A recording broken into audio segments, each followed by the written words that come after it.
Okay, we're going to get started and hear from the candidates that are running. And just to know that this is, I know it's just a small audience here right now, but we are filming this so that we can get it out to more people and everybody will be posting it, and even you as well. Like when you see this on your feed, if you could just copy and paste so we can get it into the hands of as many people as we can. And with that, I'd like to introduce to you Mark Mauser, who is our candidate for Secretary of State. So can we please give him a welcome?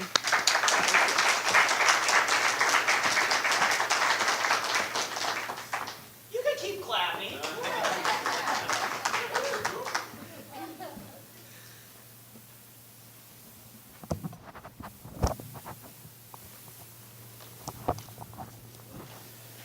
The year is 1853. The location, Benicia, California.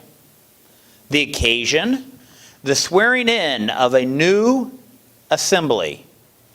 Because in 1853, the state capital of California was not Sacramento. It was in Benicia, California. Now they were about ready to swear in Mr. Carpenter from Oakland, California. But before they swore in Mr. Carpenter from California, a man arose from the galleries and says, "Do not swear in Mr. Carpenter. He cheated. He stole the election." They decided that they were going to go ahead and swear in Mr. Carpenter, but that they would refer the matter to the Committee on Elections and let them examine the details and see if Mr. Carpenter was allowed to keep his seat. About 6 weeks later, the committee finally got around to hearing the evidence. And they turned to the challenger and said, "Mr. Challenger, what is your evidence? Why are you accusing Mr. Carpenter of cheating and stealing an election?" He stood up and said, 4 months before the election, there was a census taken. And it was determined that there were 500 eligible voters in that assembly district in Oakland.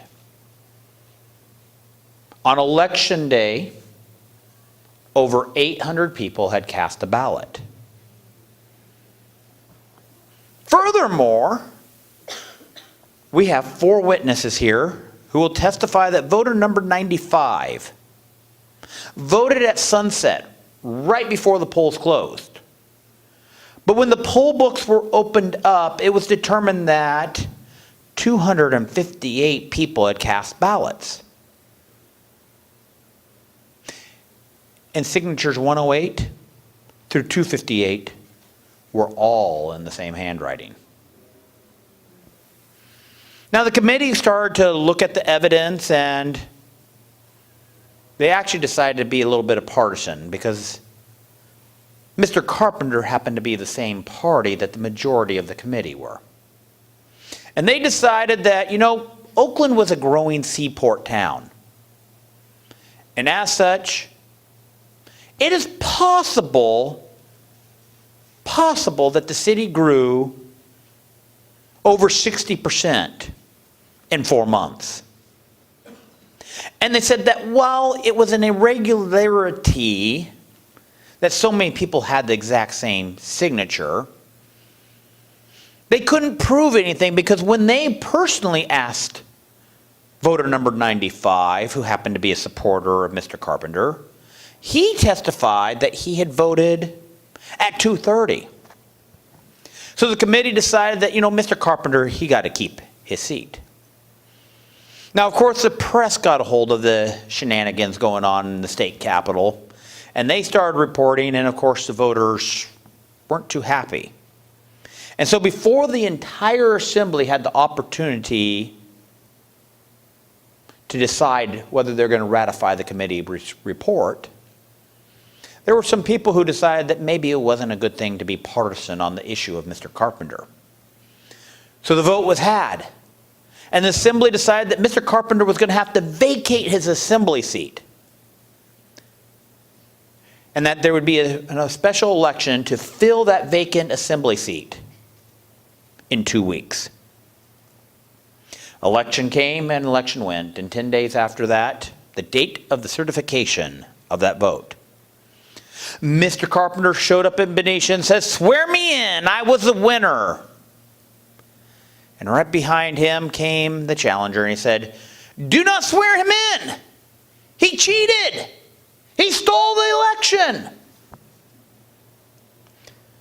The assembly said, "We're not going to deal with it in another committee again. We're going to take care of this right here, right now. Mr. Challenger, please tell us your evidence. Why do you say Mr. Carpenter has cheated and stole the election?" He stood up and said, Mr. Carpenter, he owns the ferry. The ferry that goes from San Francisco to Oakland. In fact, he owns a monopoly on that ferry. He is the only one who can transport people from Oakland to San Francisco. So on the night of the election, we had a man on that ferry. And our man observed that 35 residents of San Francisco were paid $5 each for having spent the day in Oakland casting a ballot. And some of them were bragging that they had voted up to 7 times that day.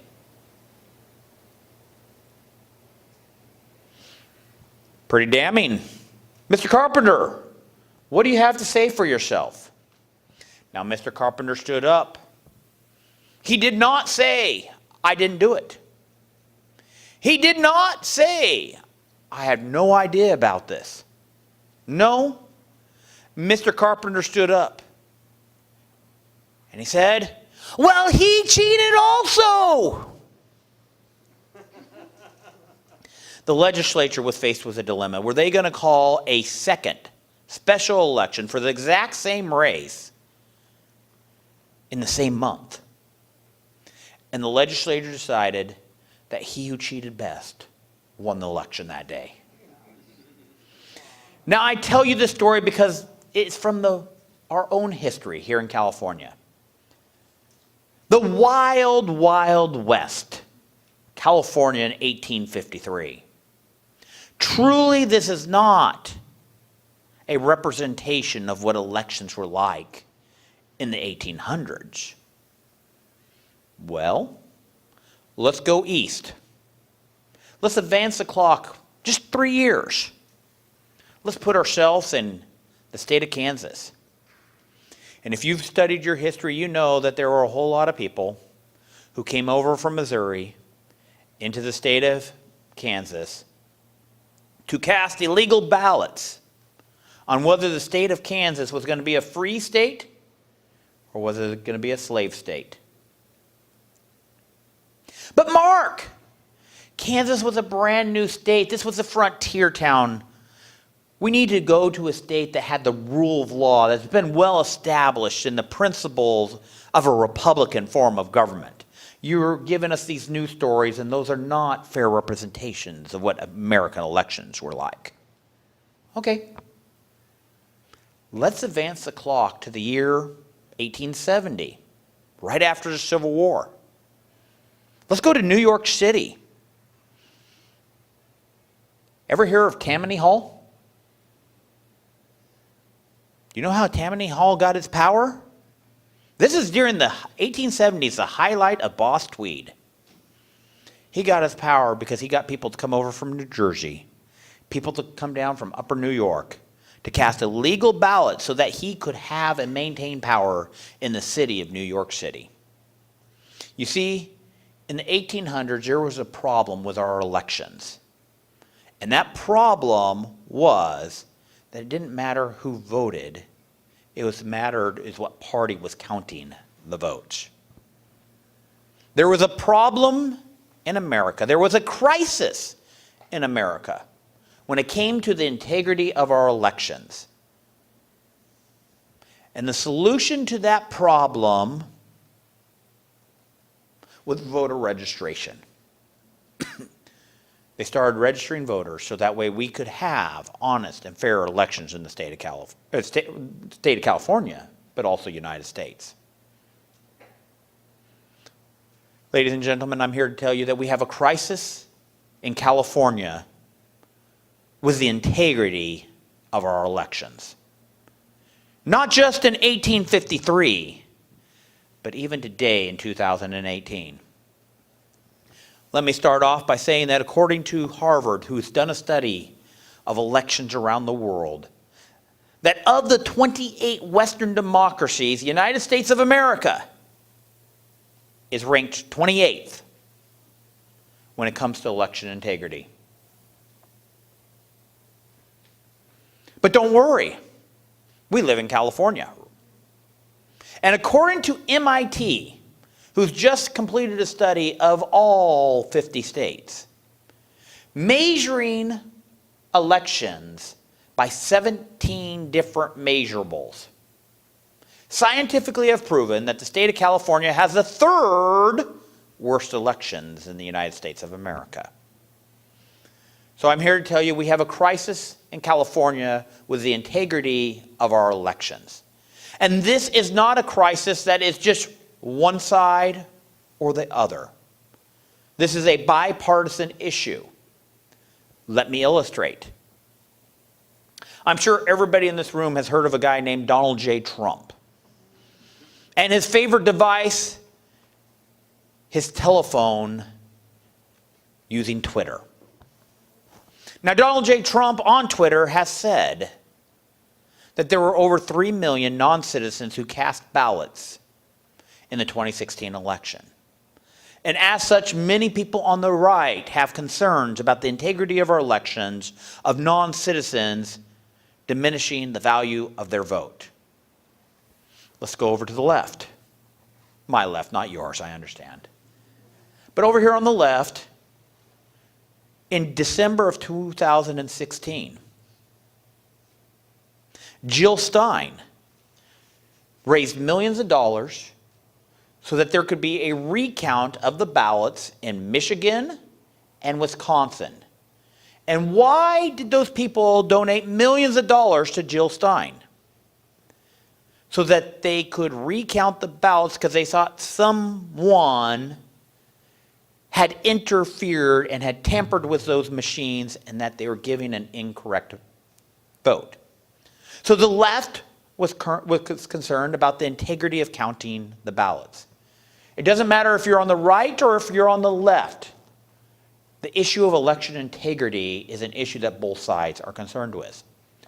On the right, they're concerned about a guy named George Soros funding vote counting machine companies. On the left, they are concerned about a guy named Karl Rove and his former business associates who own vote counting machines. This is not a partisan issue. It is an American issue.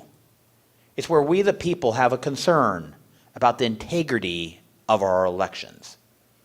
Now, here in the state of California, there are 11 counties that have over 100% voter registration.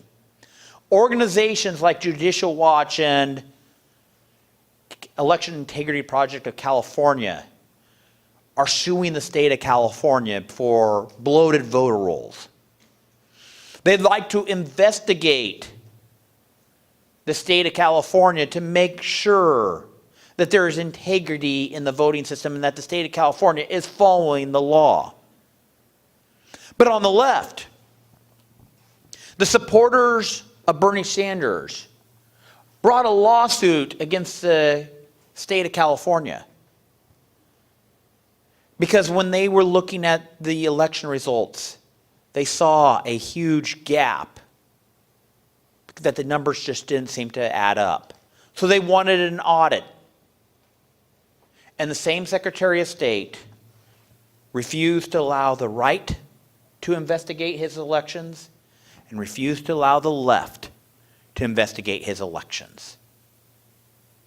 Instead, he felt that he was above the law. We have a crisis in California with the integrity of our election process. I could go on and on and on and tell you more horrific stories about our elections than you probably want to hear. But there's a crisis, and there's actually a very easy solution. On November 6th, you vote for me to be your next California Secretary of State. Because here's the deal. Most people understand that there may be a problem with elections. But what they don't understand is that there is a constitutional office that's responsible for making sure that there's integrity in our voting system. Most people understand that there may be a problem out there, whether it's non-citizens registering to vote, whether it's proper counting of the ballots.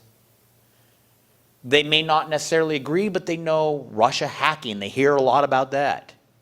But what they don't understand is that there is a person on the ballot that they can do something about. Someone that they can vote for on that issue. And again, that is the Secretary of State, the Chief Election Officer of the state of California. Now, it is my responsibility as Secretary of State to ensure that there's integrity in the ballot system. It is also my duty to make sure that every resident of California who is a United States citizen, who's over age 18, has the opportunity to register to vote.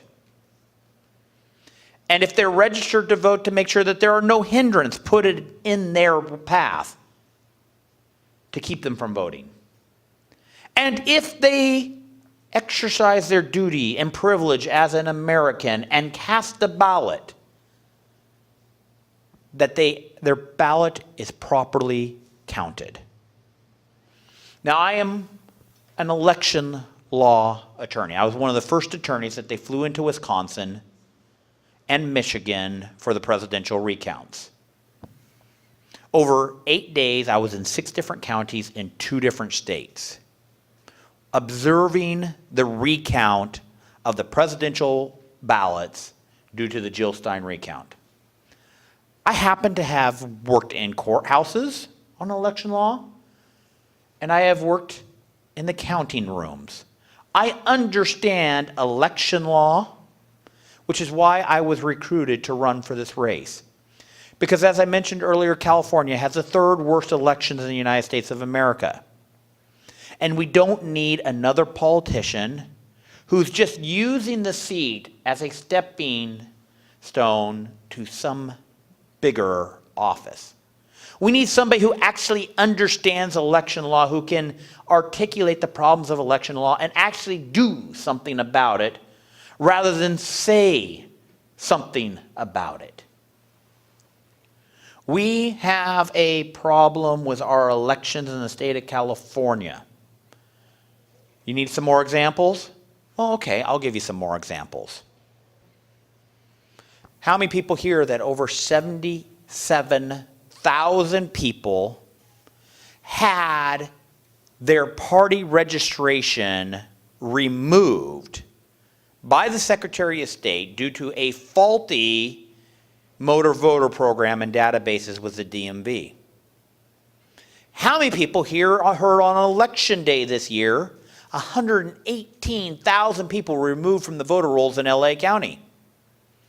And how many people here heard last week that 23,000 people were put on the voter rolls with improper information, some people not even eligible to vote, due to DMV's administrative errors? There are so many administration errors going on right now in the Secretary of State's office. You almost think that administrative errors is, you get a gold star for having administrative errors. I mean, they seem to be working pretty hard to see how they can trash our voter registration rolls. We're getting stories at such a rapid rate this year. We got a problem. We got a crisis. And the solution is very simple. You vote for me on November 6th to be your next California Secretary of State.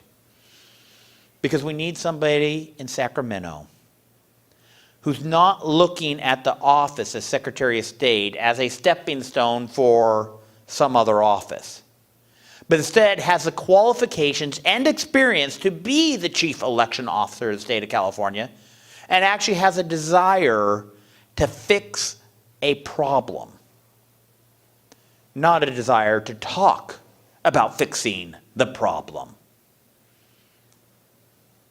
So here's the deal. Mark, you sound like a pretty nice guy. You sound like you know what you're talking about. But do you realize that Sacramento seems to be lacking of common sense, and they don't seem to elect people with common sense? How in the world do you think that you can win in the state of California going against the incumbent? Why are you wasting our time talking to us? You have no chance of winning. Well, the thing is, we've all heard the term voter suppression, right? Right now, the only form of voter suppression that's going on in the state of California is brought out by the media saying that candidates like me with common sense have no chance of winning. Because what happens with those statements that Republicans can't win is it causes certain candidates not to run. And when they do run, people don't contribute to their campaign. They don't volunteer for their campaign. And yes, there are people who will not show up and vote because they believe the lie that somebody like me can't win. They just stay home. But I want to make sure that everybody here understands the political environment that we are in 2018. Because 2018 is not the same as every other year. Right now, I like to say that the Democrat leadership in Sacramento is a beached whale. It has outswam its support. How do you back that up?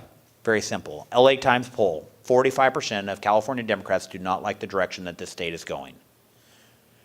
Basically, it's a beached whale. It doesn't know how to get back into the water. It doesn't know how to get back to where its actual support is. Tides change, they come and go.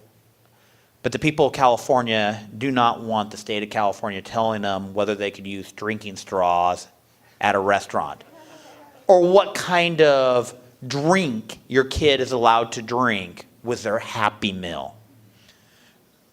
They want a government that's looking out for the safety of the residents rather than the financial benefit of the criminal.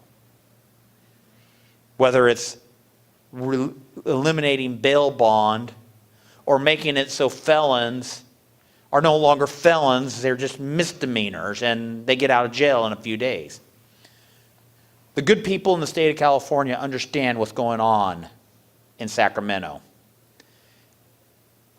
And the sentiment is changing in the state of California. This November, there's going to be on your ballot Proposition 6. And Proposition 6 is an opportunity for every family to go to the poll and say, you know what?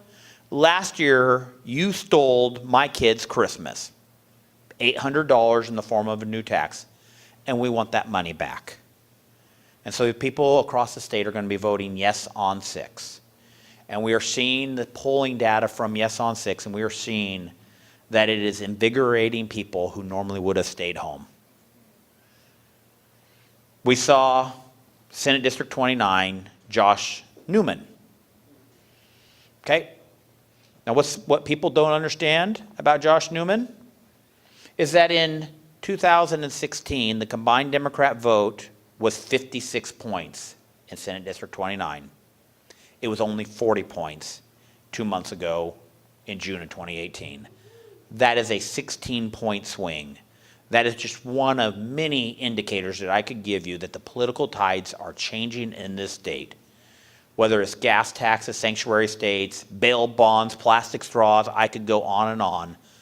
But the political tide is changing in the state of California, and we have an opportunity to actually elect people with common sense to Sacramento for the really first time in many, many years. So my name is Mark Mauser. I'm running to be your next Secretary of State, and with Mauser, you're more sure of fair and honest elections. Thank you very much.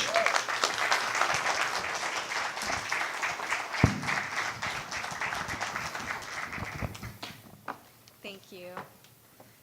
Thank you. Election fraud, that seems to be a big thing that's been going on. As I went to a luncheon and the lady I was sitting across from, she's in charge of election fraud in the state of California, and we were talking about that, but you know what, that's been one of our target focus prayers, and it's going to be awesome to see how God just exposes everything that's been done in darkness, and the tide is changing. It's changing in the state of California.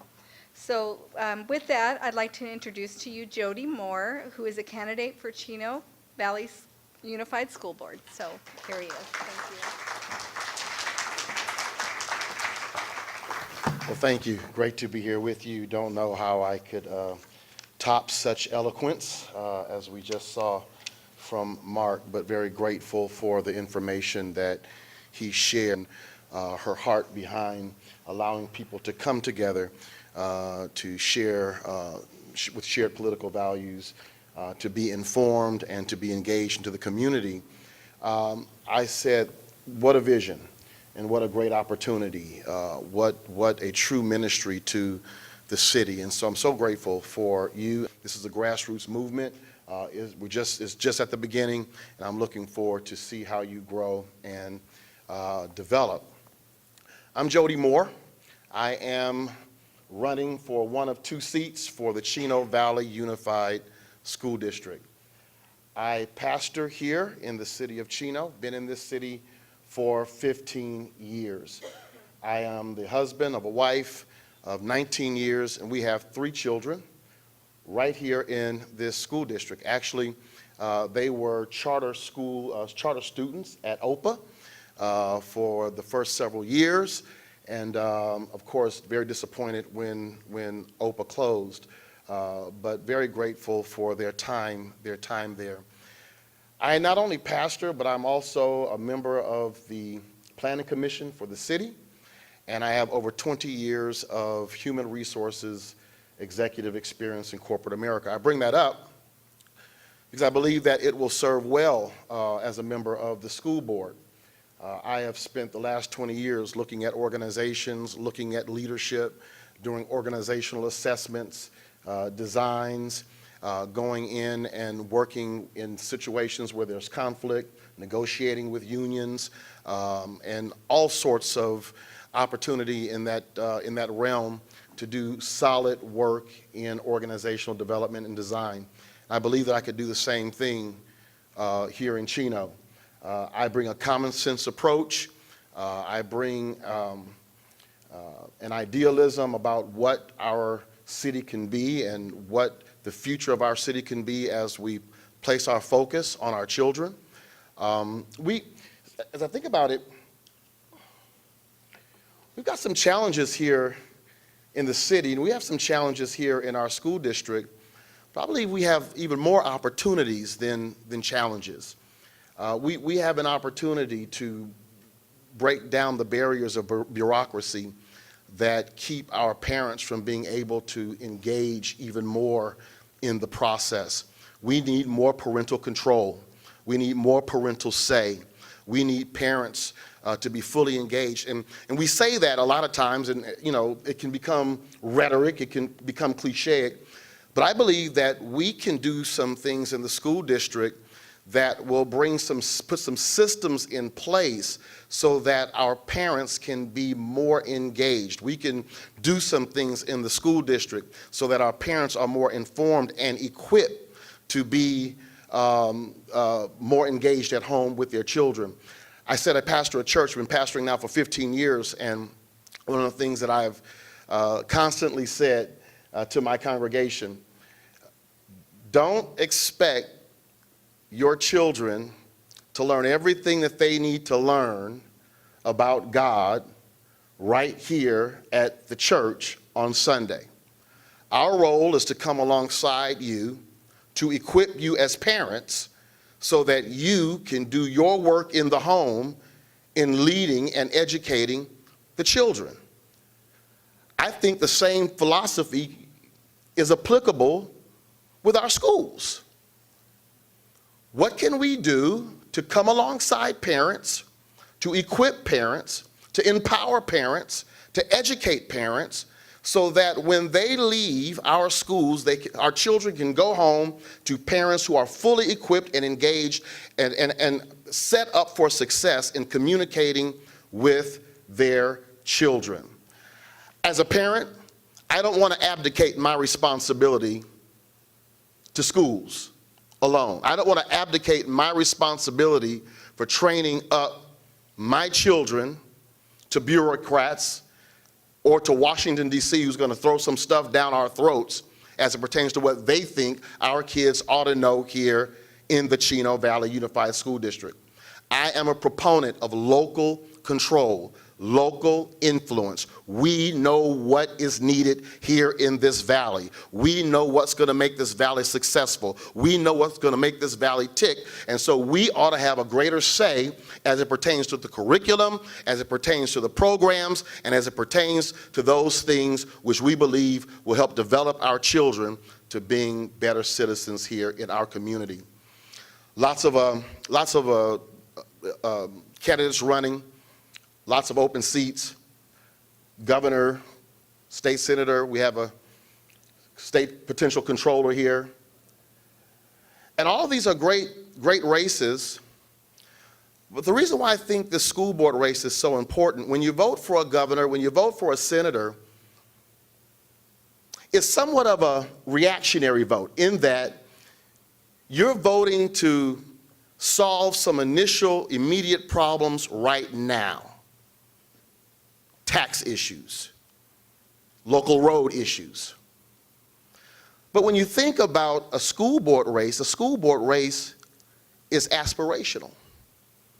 Because what you're saying here is, I want to place a vote, I want to invest my time, I want to invest my influence, not just in what's happening today, but who will be the future governor 20 years from now? Who will be the future senator 20 years from now? And so that's what this race is all about. This is aspirational. This is about getting with our children. This is about casting a vote for leadership, common sense leadership, that will put our children first, that will put our children's future first, so that we are able to influence and shape what the future leaders of this nation will look like. That is what this is about. Do we have some challenges? Absolutely, we have some challenges. And I believe that we need some common sense leadership to face those challenges. I believe that we need some prayerful wisdom to face those challenges. I believe that we need someone who understands how organizations work, understand the dynamics of leadership, to be able to work with our school district leaders, to be able to work with the cabinet and the executives in our school district, to be able to speak their language and to influence them in a direction that I think is beneficial for our children. A couple of things that I think we need to be very focused on, and that's Common Core. Common Core. Do I believe that there ought to be high standards for our children? Absolutely. Do I believe that there ought to be a certain set of standards, core standards for our children? Absolutely. But do I believe that we ought to receive these standards all the way from Washington, D.C., to be rammed down our throats, to be told how we ought to educate our children? No, not at all. I think there ought to be more of a say of the people right here on the ground. My wife is a UCLA graduate, electrical engineering.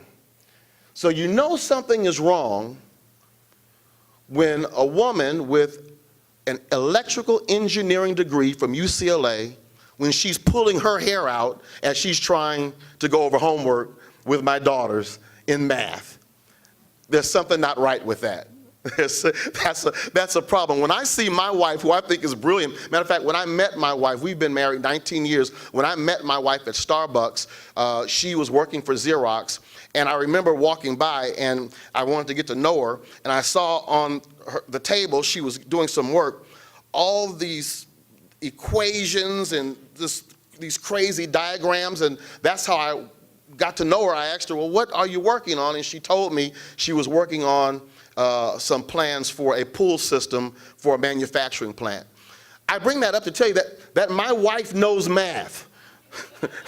My wife knows calculus. My wife knows how to do it. So the fact that she's pulling her hair out as she tries to teach and tutor my daughter in 11th grade math, my wife looked, she said, this is the type of stuff that we learned in my junior year at UCLA. Something is not right with that. Again, do we need higher standards? Absolutely. Do we need a core set of standards? Absolutely. But what I'm saying is we don't need bureaucrats in Washington, D.C. telling us what they ought to be. We can make those decisions right here within this city. I trust you. I think you would trust my wife to determine what 10th and 11th and 12th grade math should look like. I trust you. And so I believe that we need to move into a season where we're no longer working in silos. We're no longer working in silos, where there's more of a collaborative relationship between the school board, the school district, and parents. I want to listen to you. I want to be able to influence the leaders in the school district. I want you to be able to have some influence on me because I'm there to represent you. I'm there to be your voice. I'm there to hear from you. Now, will we always agree? Will we always, will there always be a kumbaya moment? No, we understand that. But I hope that you know that in me you'll have someone who will advocate for your children, advocate for you, and advocate for the future of this nation, indivisible, under God. That's crucial. That's crucial. Now I'm gonna be very transparent with you right now. This is my first time being in a political race. Talk about Providence. I would have never thought that I would be running for political office. So am I gonna flood my lines? Absolutely. Am I as polished as some of the other politicians out there? Probably not. But what you have in me is someone who's sincere. I believe in this community. I believe in this city. I believe in this valley. I believe in the future of this valley. I believe that we can do more to raise up productive citizens in this valley. And it doesn't start when they're in college. It starts when they're in elementary school and in junior high school and in high school. I'm very well acquainted with many of the leaders in this city. And one of the things that struck me as odd is there seems to be almost a line of demarcation and bifurcation between the city government and the school district. One is over here, the other's over there, and I get it, two separate entities, two separate governmental entities. But I'm thinking, well, eventually don't we want the children who graduate from school here to go off to college and maybe return back to this city? Don't we want them to buy homes in this city? Don't we want them to start businesses in this city? Don't we want them to raise up another generation in this city? So I think that there is a vested interest that the city ought to have in our schools, and the schools ought to have in what is happening in the city. And so I want to advocate for a lowering, so to speak, of that wall that divides the two, and say we need to be working closer together in order to ensure the future of our city. Again, I'm grateful. Thank you for having me here today. I look forward to this campaign. I look forward to learning on this campaign. Again, this is my first time, and so I'm looking forward to learning. I'm looking forward to getting my head knocked around a little bit, some bruises, But I'm looking forward to growing, and I'm looking forward to operating in much grace as I move forward in what I believe is an assignment and a higher calling for my life. Thank you very much. Before I go, please make sure, I want you to know that you can follow me. I left some sheets there. Social media, join me on Facebook, join me on Twitter. I post things, I'm always posting things, posting quotes, posting what I'm doing in the city, posting things that's dear to my heart, things that's placed on my heart. So please follow me on Twitter, follow me on Facebook, my website, Jody D. Moore, Jody D. Moore. You can keep up with what's happening in the campaign. God bless you all. Gina, thank you for having me. Thank you, Common Ground. I support you. Let's keep going.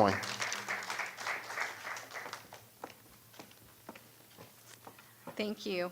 Next, I'd like to introduce to you Paula Melton, and she also is a candidate for the Chino Valley Unified School Board. So, welcome, Paula.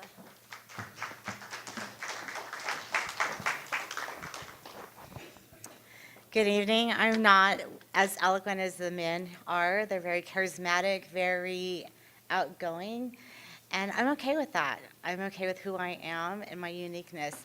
And with that same style of uniqueness that I have, that's what I'm looking for in your children, is that each kid has a uniqueness to their own. Some are meant to be doctors, some are meant to be lawyers, and some are meant to be assemblyman people. Some are meant to build engines. Some are meant and gifted for various different things.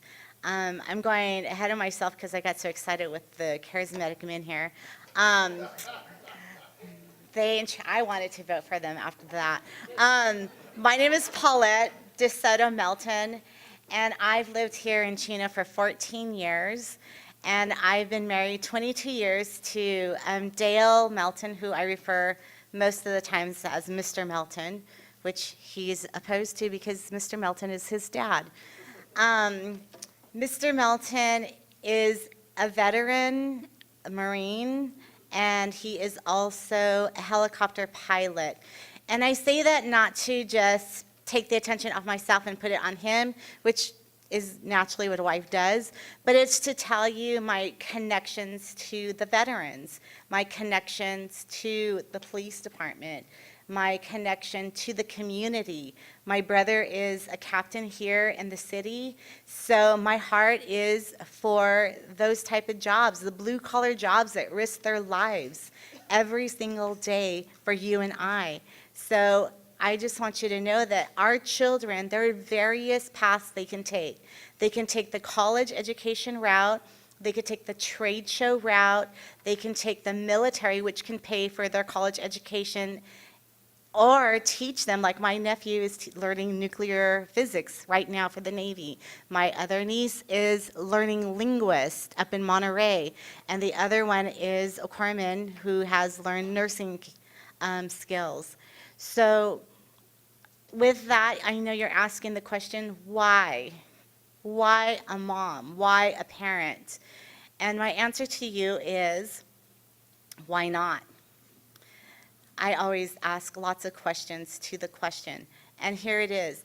Why wouldn't a mother, why wouldn't a parent want to take the stand? And I tell you why. Because a mom has a passion. She has a bear raging within her to fight for her children.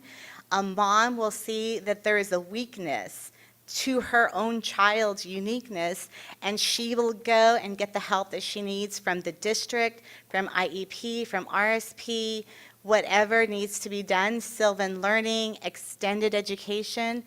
And I have that same passion, not just for my own kids, but for your kids as well. I have a left brain and a right brain child, and that's how I know there is a unique style that Common Core has not worked for one of my children. We cannot keep placing squares in circles, hexagons in triangles. I am a firm believer in the triangle because we need to have a relationship between the mother, the father, the teacher, and the child. If any one of those angles are broken, we have a problem. And so we need to look for these problems and not look at them as problems, but I always look at life as, where is the solution? What can we improve upon? And I tell you today that having children has stirred up that passion within me, because within my own family, within my own nucleus, I have had to step up to the podium and speak to people who I never dreamed that I would have to speak to. I'd had to speak to transportation, to Joseph Wayne, to the principals, to different teachers, to all these people that will help come aside me and my family and direct my children and where they need to go with their education. I don't believe in all the extra fluff that needs to come, all the stuff that is coming towards our children, which I'm not going to, you guys all come to common ground. You're aware of what happens and what is happening and what's being directed from the top to the bottom. But what I do know is that when we take a stand and we stand up and vote for the right people, because from what I understand, our district is a living type of document. It's constantly moving. And what we may vote for today in the board meeting, a new whole group of board members will come and dissolve what was voted on a few years ago. So with that, it is a very important thing that you really decide, really think about who you want to put in these positions. Because if it's not for your children, if it's not for your grandchildren, and you're not thinking in the future, then we as a people, we perish. We have to have goals. We have to have a vision. We have to have a direction. And as you know, I am a firm believer that without vision, a people, a community, a society, it will dissolve. It will perish. It is up to you, it is up to I to make these moments come to life. I want you to think like I think. I'm not trying to mold your mind right now. I come from a database. I created databases when I used to work. I am a housewife right now, but don't let this housewife fool you. I can do spreadsheets, I can do databases. I have a vast array of experience, which I don't care to share with you because my heart and my passion is what you want when it comes to voting on the behalf of you as a parent, for you and your children, and to listen to what you have to say, and to be a liaison and not just give you rhetoric and read this and that, but actually listen to what you have to say. But as a database person, you always think backwards. My end goal, and how do I get there? How do I get the tables together? How do I draw the data?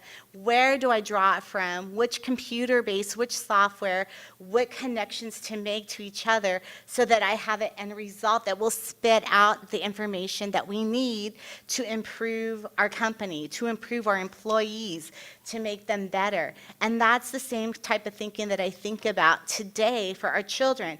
I don't think about them as cute little 5-year-olds or interesting junior hires or difficult high schoolers. I think of them as adults for tomorrow. I think about them as what tomorrow is going to look like and what we could do today to get them to a thriving community, as Jody said. We need to think about what Chino Hills, and the parts of Ontario will look like 10 years from now, 15 years from now, 20 years from now. We need to think about the child in its entirety, not just English, math, social studies, science, history. There's more to just those building blocks. There is integrity. There is the heart to appreciate another human being. When we put human beings on a higher level, that changes everything in our educational system.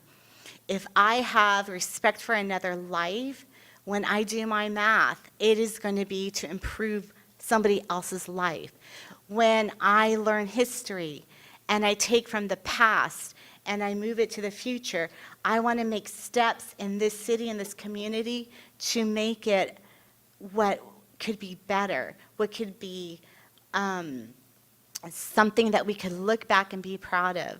I don't know about you, but as for myself, and when I look at I know I don't look like I have a 10-year-old and an 8-year-old, but I do.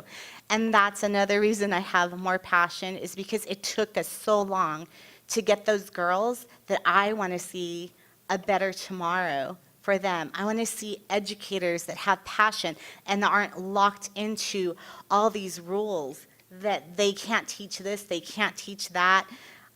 And don't take me wrong, don't take me out of context where they're going to teach any type of thing that ad lib, because that's what Common Ground's about, where they can go rogue on us. I'm talking about teachers with integrity, teachers with a plan for the future, teachers that will take them to college, counselors that will encourage them where they are supposed to go. We can't have everybody be a doctor. Not everyone is gifted in math. We can't have everyone be a counselor. Not everyone has that nurturing quality to listen.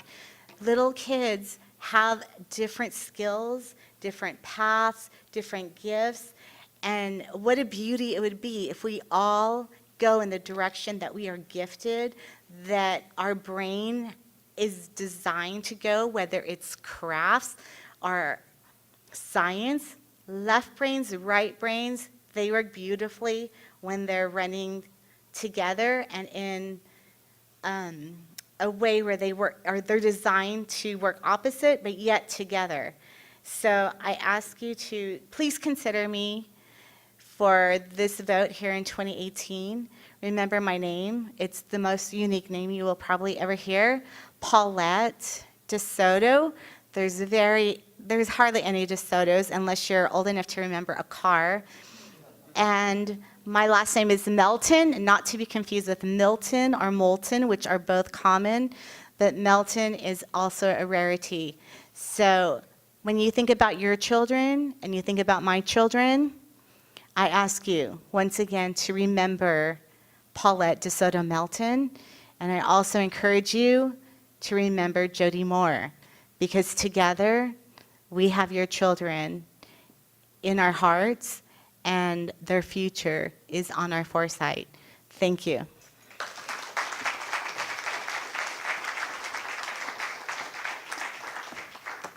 Thank you.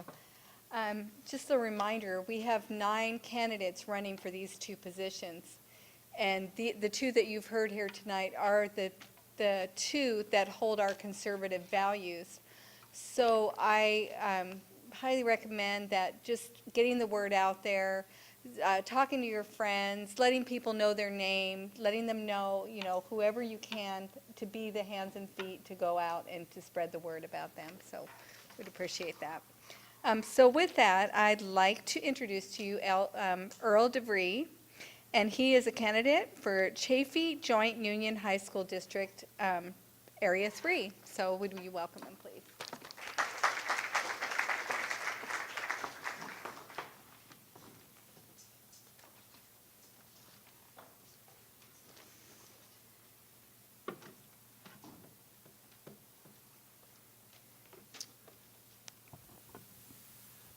Thank you very much for inviting me tonight. My name is Earl Vries. I'm running for Chaffey Joint Union School District, Area Number 3. The school district broke into 5 pieces of pie, I guess, and so I live in South Ontario, and I'm running for that seat in Area Number 3. So I wear several hats, so I thought I'd explain to you a little bit about who I am by wearing a different hat.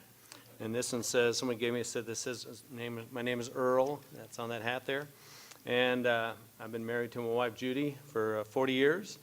She's a public school teacher, and I work for a small rental company in Rancho Cucamonga, and we attend Calvary Chapel in Chino Hills. We have 2 married children and 2 grandchildren, and I'm also a prolific volunteer, and I'm the past board member of Salem Christian Homes for the Handicapped. Those are developmentally delayed adults that live in various homes in this area. I've loved volunteering and working for them.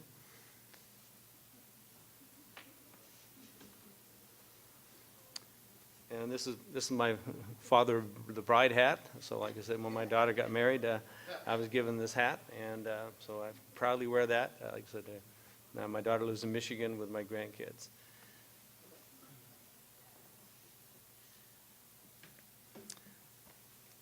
I'm also a volunteer for what's called the Friends of the National Rifle Association. We raise money for education and firearm safety for people of all ages. I'm the vice chair of that committee. I've been a member of that committee for 13 years. And we have a fundraising event next month at Bass Pro Shop, and you're more than welcome to talk to me afterwards about coming down there. I'll be one of the people helping with the volunteer effort. I'm on the San Bernardino County Fish and Game Commission, appointed by Supervisor Kirk Hagman. There again, just something of my interest, and I appreciate helping out. If you've ever been to downtown Ontario at Christmas time, there's nativity scenes that are put up. I've been part of that committee for over 20 years. It's really an important part of history for downtown Ontario, but also to help show the Christian message of all the nativity scenes. So I always urge everybody to go down there and take a look at them. If we don't have people traveling down there to take a look at them, walk around them, then eventually they'll disappear, and we don't really want that to happen. They go up the first weekend after Thanksgiving and are open up and stay up to New Year's. I volunteer at Calvary Chapel, Chino Hills, and a ministry called The Call, which we do door-to-door evangelism. And so I've got my little 2 question marks here, so if you have any questions, you can always ask me about those. I'd love to talk about those. I'm the president of a small conservative Republican club that meets in Rancho Cucamonga. In fact, they meet tonight, but I'm here, and so they'll have to run the meeting without me. And I just love working with these different groups to get the word about what they do, but also to help raise money for them, because it's just important. And this is probably my favorite hat. It says that God loves you and your unborn child, Psalm 139. My family and I have housed about 25 homeless girls and their babies in our houses for free over the years, to help them kind of get back on their own 2 feet. My wife, Jody, has talked to girls at the abortion clinic about once a week for the last 30 years, just pleading with them to give life to the babies. And so life is really important. People are important. And that's it's just something that's part of why we want to get involved in our community. Judy also mentors some teen moms from Chino schools, and we have a Bible study at our house about every other week. We want to get into the community, come out of our home, and help be involved in making a difference, we pray. And so that's part of the reason I want to run for school board. There again, something in the community that I'd love to help out.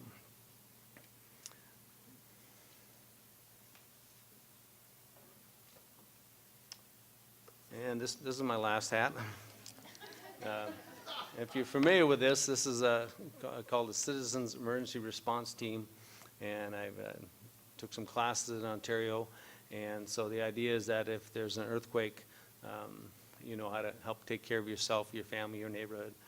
The fire captain, when he introduced us to this class, he said, when there's an earthquake, I'm not coming to your house. I'm not coming to your house.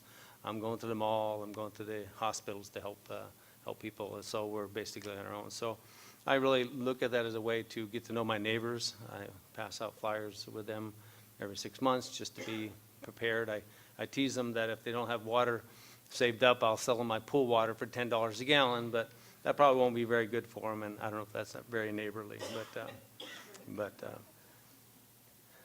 the last 18 years, my wife and I have hosted a backyard pool party at our house during the summer, just there again to get away and know our neighbors. And we want safety in our neighborhoods, like I said, by telling about how to be prepared for an earthquake. And I want the same thing for our schools. And we talk about bullying and some of the issues that go on with schools like that. There have been 3 suicides in the Chaffey Joint Unified School District this past year. And so that's really troubling. That means that there's some real problems that are beyond just the books and the sports and other things going on. And I don't know what all the real answers are for that specifically, but I know that when you struggle and you don't know God, you don't have any hope. And that's something that just is, it's really sad to me. And then we have Sacramento, who's not very helpful. I've got an article here about that they have a law that passed the assembly, it's on the governor's desk, that would allow parents to bring medical marijuana to the schools for their children that would need medicine. That just doesn't seem like that's a very good thing to do. They can bring it to the school on campuses in the form of vaping or on pills. We heard a lot about the comprehensive sex education programs, and we need really parental notification is so important because we want to have things more local, but also means we want them local in your own home to decide the standards that you want to raise your children in. And those should not be determined by textbooks that they drag in from other places that are just not very good. They also have very lax dress codes these days, and that's very disturbing in the sense that you're not going to concentrate on school when kids are dressed in their pajama pants and so on. I don't think that's a good way to set standards for to help you study.